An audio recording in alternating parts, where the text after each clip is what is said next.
Bienvenue pour cette nouvelle vidéo de 10 minutes théologiques. Merci à l'équipe de me donner l'opportunité d'aborder un sujet aussi essentiel. Aujourd'hui, le thème que nous allons aborder ensemble est le suivant.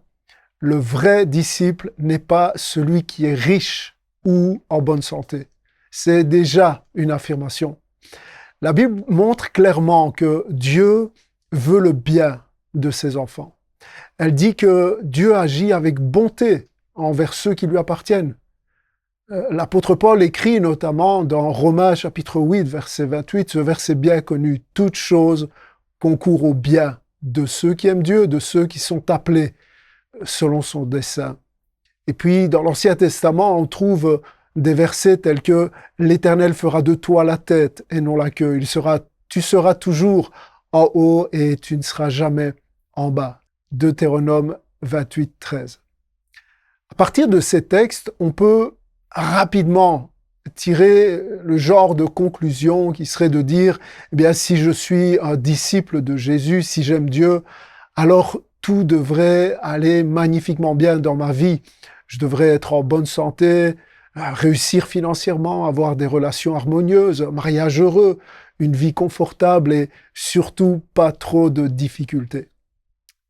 Le problème est que très vite, eh bien, la réalité nous rattrape. Même si je suis un chrétien, il peut m'arriver de tomber malade.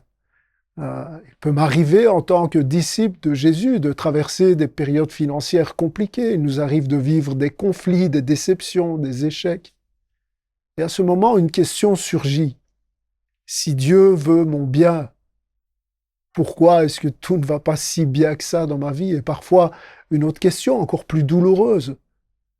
Si j'ai des problèmes, est-ce que cela veut dire que je ne suis peut-être pas un vrai disciple de Jésus? Peut-être pas un assez bon chrétien? Ou est-ce ma prière qui n'est pas assez puissante, assez profonde? C'est ici, je crois, qu'une clarification essentielle s'impose. Il existe une différence fondamentale entre ce que nous appelons le succès et ce que Dieu appelle le succès, le bien, la richesse, la prospérité. Quand Paul affirme par exemple que toute chose concourt au bien de ceux qui aiment Dieu, la vraie question n'est pas si Dieu agit pour notre bien, mais quel bien a-t-il en vue? De quoi est-ce qu'on parle dans la perspective de Dieu? Est-ce que ça parle nécessairement de richesse, de confort et de santé? Ou bien parle-t-il d'un bien plus profond, plus durable, plus important que ce qui est visible, matériel et souvent passager? Je crois que l'Écriture est très claire à ce sujet. Dans la perspective biblique, le bien suprême pour le disciple n'est pas d'abord et avant tout le confort, mais la transformation. Ce vers quoi Dieu fait concourir toute chose, ce n'est pas notre aisance, mais notre croissance spirituelle. La formation du caractère, la maturation dans les fruits de l'esprit, ultimement la ressemblance toujours plus grande avec Jésus-Christ. Alors retenez ceci, le but de Dieu n'est pas de rendre nos vies plus confortables. Son but est de nous rendre plus semblables à Jésus. Et pour accomplir cette œuvre, Dieu peut parfois même utiliser l'épreuve ou l'inconfort, la faiblesse et même la souffrance. Non pas parce qu'il prend plaisir à nous voir souffrir, mais parce qu'il poursuit un bien plus grand que ce que nous aurions choisi nous-mêmes. Le vrai disciple n'est effectivement pas celui qui est forcément riche ou en parfaite santé. Et dans bien des cas, c'est même l'inverse. Rappelons-nous que Jésus n'a pas souffert pour que nous ne souffrions jamais. Il a souffert pour que lorsque nous souffrons, nous devenions davantage semblables à lui. Alors, comprenons-nous bien, il n'y a évidemment rien de mal à être en bonne santé, rien de mal à réussir, même financièrement, à prospérer, ni même à prier pour la réussite ou la guérison. Mais rappelons-nous que ni la richesse ni la santé ne sont des preuves automatiques de la faveur de Dieu. Pas plus que la souffrance est une preuve de sa défaveur.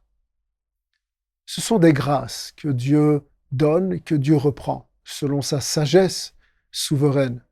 Et l'Écriture regorge d'exemple dans les deux sens.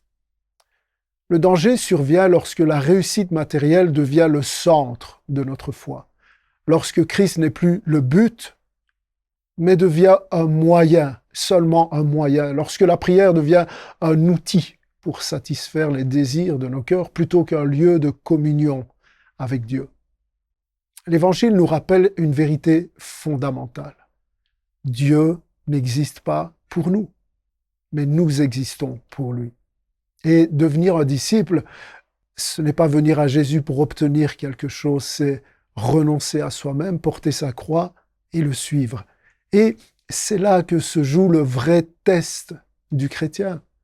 Est-ce que Jésus reste suffisant lorsqu'il ne donne pas ce que j'attends au moment où je le désire?